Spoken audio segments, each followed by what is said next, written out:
Welcome to On Air with Kash. Our guests today are the star and director of the new feature film Last the Night. Please welcome Brian Austin Green and Nick Leisure. Hey. Hey, thank you so much for being with us today. I was at the premiere of Last the Night. It was a very intense movie. It was great meeting you both and watching your Q&A. A lot happened during the pandemic. It's like we're in this different world, and I think it really captures the isolation that a lot of us felt. I mean, even those early scenes, I was really able to connect with your character, Brian, and where he was emotionally and what led to certain events in the film. Great. Perfect. And then we did our job. Nick, you did your job. Nice work. Thank you. So Nick, when you were creating this, I know we talked a bit about the pandemic, the isolation. Was that a motivator for wanting to kind of base this particular character and take the story this way? Yeah, completely. I mean, the story really came up from me talking to a friend of mine who was a principal at a high school, and he was talking to me about some issues he was having with the teacher that was going through during the pandemic, being isolated. So I said, this might be a great feature film to put together. And I think 2.5 weeks later, we had a script, at least first draft of the script. So Crazy. yeah. Did you start filming this while the pandemic was still happening? Oh yeah. Yeah, we started, I mean, schools were shut down, everything still at that time. So Yeah, the school that we shot in was completely shut down. So which was great. It worked out well for us. The fact that they could light sets, we could shoot and then go home, and we wouldn't have to tear everything down. We could sort of leave it set up and come back to it the next night. It was great. It saved a lot of time, but it was intense. I mean, there was people know, like during the pandemic, things were difficult. I mean, it was having to test every couple days for SAG, and like having to keep the crew small and sort of keep everything confined and isolated and make sure that everybody was safe. It was much more stressful than normally just making a film is. I can recall when we closed up, it was, okay, everyone's taking 2 weeks off, 2 weeks goes into 2 months. Right. And I can remember lines outside of Costco. I remember everyone was afraid to be in contact with each other. And I remember that general feeling when we go out, everyone's wearing a mask, like, is this how it's going to be? That was a very clear perception of 2020, which I think was captured in this film. I totally got where, Brian, your portrayal of John, what he was going through with, spoiler alert, but you have to watch the film. Stop this interview and go watch the film. So spoiler alert, but not spoiler alert, not really. But Right. he's dealing with some things with his wife and his daughter, which adds to this isolation that he's feeling. And then, of course, kids are going to be kids. Students are going to look at their teachers a certain way. There's a level of disrespect that your character receives unintentionally, which I think drives him in this on the escapade, so to speak, that is the rest of the film. Yeah. To me, and I think to Nick also, it was really the pandemic led itself to the concept of, certain people handled isolation well, and then certain people didn't. Certain people needed to have people around them to keep them on the right path and have a positive voice in their ears and in their mind. John was one of those people. He was going through a lot in life. The isolation of the pandemic just didn't help, and he didn't have anybody really giving him any sort of positive ideas or choices that could be made. So he was just sort of left to his own devices. And bad things can happen to some people when they're left up to their own thoughts. And he just kind of spun out of control. I think on some level he knew it was wrong, what he was thinking and feeling, which I think is why the phone call at the end with his daughter and ex-wife, I think he really had that sense then of like, God, there's no going back now. I've done what I've done. This is sort of the end. So I should probably reach out to the people that I love the most and connect with them and make sure that they know how much I love them and how much they mean to me, because I think he knew it wasn't going to end well. I mean, I would assume that he thought like, this is, I'm about to go out in a blaze of glory at some point. Brian, you really addressed a lot of important issues, because even during the pandemic, I knew 2 people who tragically took their own lives, and this was in 2 weeks of each other in the summer of 2020. Sorry to hear that. Oh, I appreciate it. Thanks. One of them was a relative of mine, and I think other things contributed, but then the pandemic, the sense of isolation, and I've really been an advocate for me just getting therapy, and we all go through highs and lows growing up in LA, the industry, so many things that are great, but life brings you stuff, and I think it's important to seek help. It's important to see a therapist. And what I did like about the film, I mean, it's an independent thriller, but I felt like the performances were very real, especially you, Brian. But you touched on a lot of real issues, and I didn't feel like, oh, we're glorifying violence. I felt like, we're really like getting into the core of this man who's really in a broken place, and it's Yeah, life and his just decisions, and then there's this pandemic on top of it. So I felt like your performance and the direction that Nick, that you gave to Brian and the cast, it was really, you were really addressing a lot of important themes. And I mean, I would, as an audience member, watch this and be like, I understand. I mean, of course, I'm not happy what your character does, Brian, but it's like I understand where he's coming from and what drove him to right. this. I'm really about like exploring the psyche and different people. Yeah, that was the big concern for myself and for Nick. We talked about it a lot. Was really that the film, I think, is much more of a psychological thriller than a normal thriller. It's not, it's not necessarily glorifying the violence that's within it. It's the violence is a is sort of the outcome of everything that he's gone through. It's how it all sort of ends and how it shows itself, and it's unfortunate, and it's not but it's not glorifying. There's been so much going on recently with school shootings and all of that, and that was definitely a concern, and that was something that people were talking about. But I don't think, I've never felt like the movie was about that. I think it could have taken place in any location. The fact that it took place in a school just made sense with the kids and with the story, Mhm. and with him being a teacher and all of that. But it could have taken place anywhere. It was much more about the mental health of somebody than what he ends up doing at the end. I think. Yeah. And no, and mission accomplished. Yeah, go ahead, Nick.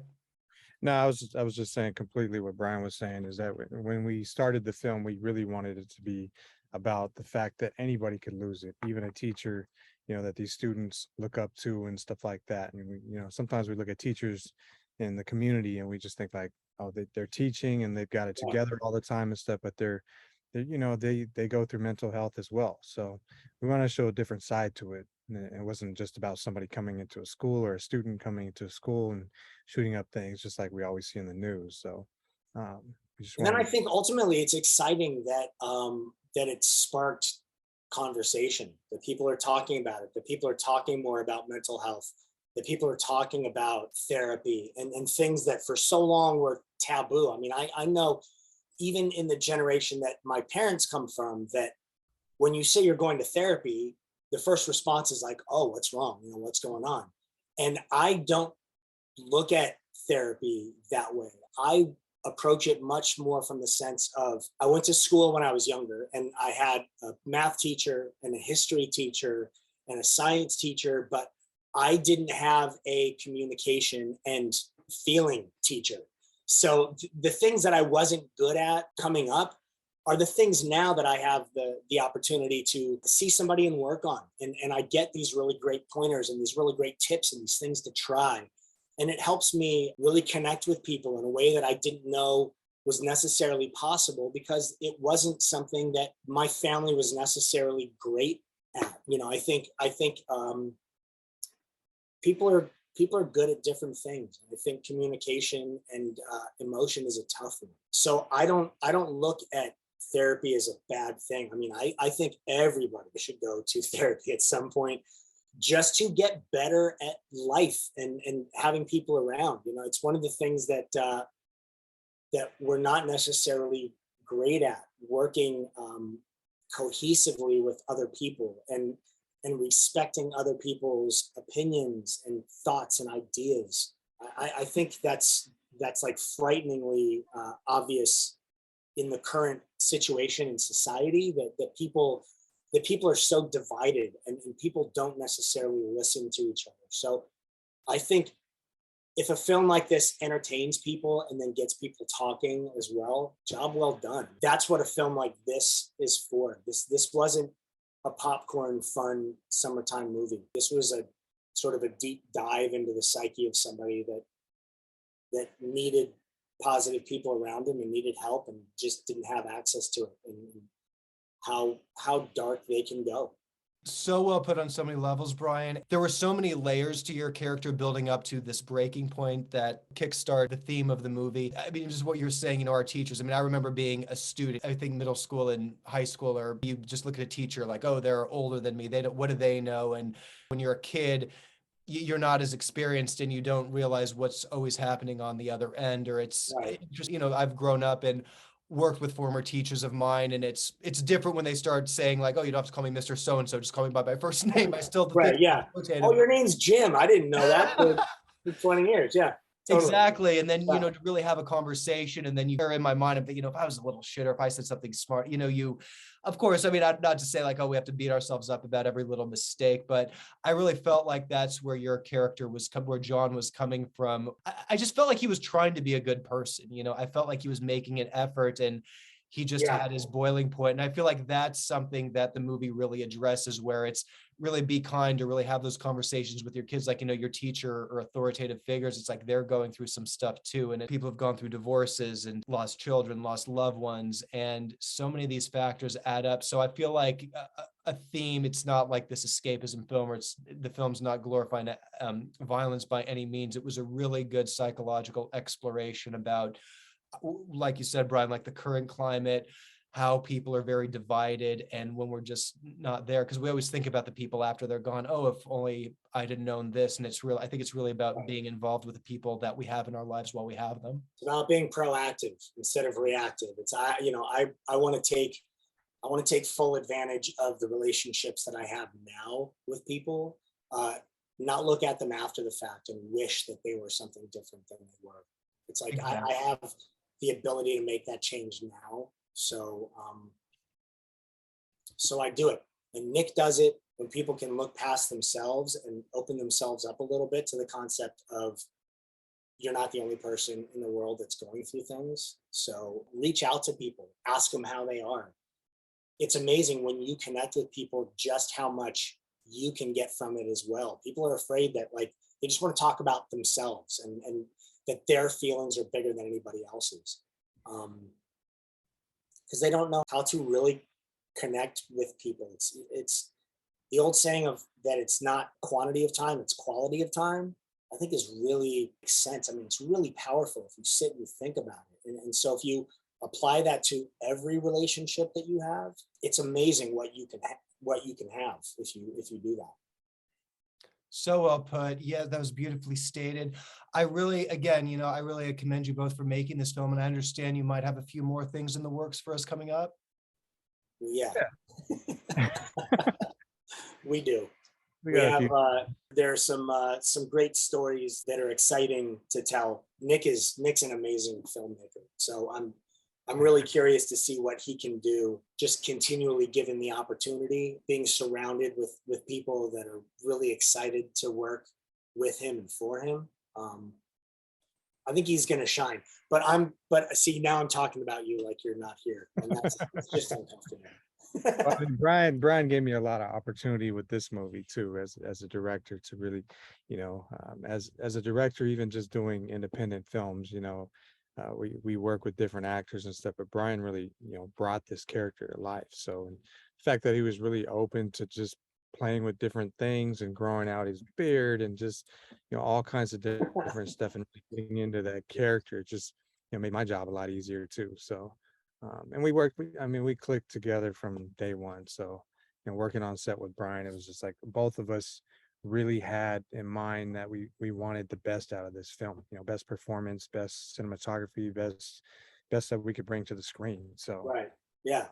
you Let's know, work on do the people. absolute best that we can. It's I think it's interesting, like looking at the perspective, especially for Nick. Well, for me also, of coming from making films, independent films, and it's like you've got these small budgets, so you're trying to just cram as much in as you possibly can, and make as much of a statement as you can with each project. And then you do something like this, and it's just a completely different direction. And you realize like, oh man, I really enjoy doing things like this that make people think. And Nick is really good at doing things that force people to think. And so it's it's one of those things where I think once you kind of get the ball rolling on something like that, you don't want to stop. I don't want to stop. I want to keep telling really interesting character driven stories. And I think Nick seems to want to do the same. Yeah, completely. And we've done, a lot of other independent feature films in the past. I think as you go along, you learn from each one. And I've learned, years ago, it's hard doing feature films, you know what I mean? Especially when you have no budget and you're doing everything. So, a lot of times, like Brian was saying, you're trying to get as much as you can on screen, but then you get done with the film and you look back and you go, damn, if I would have took a little bit more time to make that scene a little bit better, or, things like that. This is something that we did on this film I wanted to really make sure that I was happy with like each take that we did. And, and it shows. It definitely shows. We had a great DP, Martin Moody, and, great crew, Yeah. amazing people, and everybody We just, had a great crew of people, great cast of people. Everybody involved it was a complete team effort. I had a great time, and I look forward to doing more. Hopefully with the same group, as much as possible. yeah. Exactly. I mean, I feel it with the two of you, exactly, even talking with you and after watching the film. And like you're both saying, it was the chemistry. I felt like everyone, just like the students, they were all phenomenal in their own ways. The great Glenn Plummer. Glenn was great. He's so good. He's just such like, a scene stealer in everything he does, and yeah, he's he so just talented. shows up and knocks it out. Like it was, Yeah. and I've known Glenn for years, and I happened to be on set when he was shooting that. Uh-huh. And I mean, he flew into town. I think he got in that afternoon and wasn't even planning on necessarily shooting the scenes that he shot that night, but it just worked out where it was like, man, Nick was like, oh, we can knock this stuff out and get it done. And so we should do that. And Glenn is just, he's a consummate professional. Like he just shows up and knows how to do what it is he does. And he delivers every time. Yeah, and I've worked with Glenn on a couple different movies already, and Glenn and I have bonded just like Brian and I have. And I'll call Glenn and I'll text him or call him and say, "Hey, man, I got a role for you in this next movie," and he's just like, "Tell me where to be." Right. Yeah. Yeah. Yeah, so Glenn Plummer, love that guy. He's so good. Yeah, he's the man. Like you said, the DP, the cinematography, it's very, the way it's shot. I mean, it says limited budget independent film, but you just had like there was so much essence, and I felt like the tones and the colors that were used really just brought the grittiness out. This film itself was really up my alley, and I really can't wait to see what both of you come up with next, and the characters that you take on and the stories that you tell. Do you think it'll be like mainly the psychological thriller genre? Yeah, I mean, we got a It's few pretty different fun. ones that are kind of on the plate, Yeah.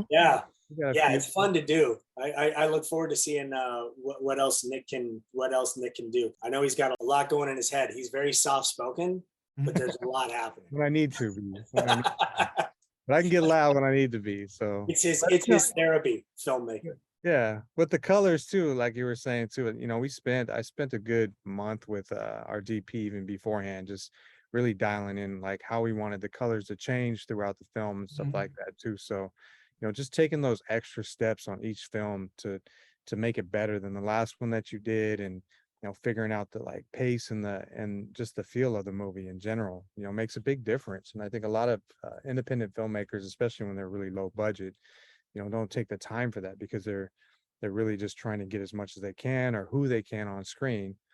So it was a great project. It was kind of one of those ones where we had a lot of ups and downs, but the stars aligned on this one, and everybody felt like family, and it was a good project. So But that's the magic of the journey, because things come up on even on big budget films. There's like, okay, some new expense comes in or someone pulls out and we have to fill something in. But like so much of that is the journey, and it looks great. You have your premiere, you're celebrating it now, and I'm just so happy for you both. Thank you. yeah, thank you.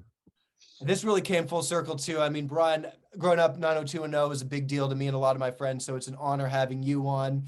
Well, And thanks. it's interesting What is because this 10210 thing? I've never. yeah, what is this?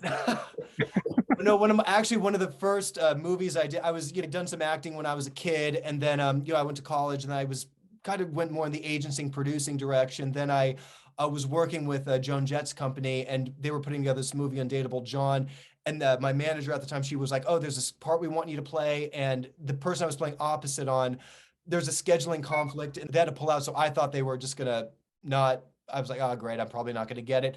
So I'm like sweating it out for a week, and then Lily was like, "Hey, Kash, show up to set." And then I get the call, "Oh, by the way, Shannon Doherty's gonna play opposite of you." I'm like, "What? Are you kidding me?" And we That's had awesome. she had Shannon's great. That's awesome. it was so cool. I'm kind of built up to be something, and then she basically shows up, pulls the curtain, and reveals me for the fraud that I am. We had a funny confrontational scene where she pulls a gun on me and beats me up and stuff. So anyway, that was then, and then here we are. I'm at your movie premiere. I have you on my show. So look, this is part of my journey too, and I thank you both for being part of it. Of course, man. Thank you. Thank you for having us. I appreciate it. And thank you for enjoying the film and letting people know that it's out and helping us promote it. It's really important, especially on a film like this, an independent film, just getting eyeballs on, just raising awareness of it. So thank you. Absolutely. You both are welcome anytime. I can't wait to have you both when you're promoting your next film. I want to be at the premiere and you guys get the exclusive interview. I really could sit here and talk to you guys all day about movies. I really have so much admiration for both of you. The film's excellent. I feel like anyone could watch it, get something out of it. I commend you both. Please, everyone, give it up for Nick Leisure and Brian Austin Green of the new feature film Last the Night. It's streaming on all digital platforms, Apple TV, Google Play, Amazon Prime. You guys keep rocking, and I can't wait to see what you come up with next. Right on. Thank you. Oh, Thank thank you.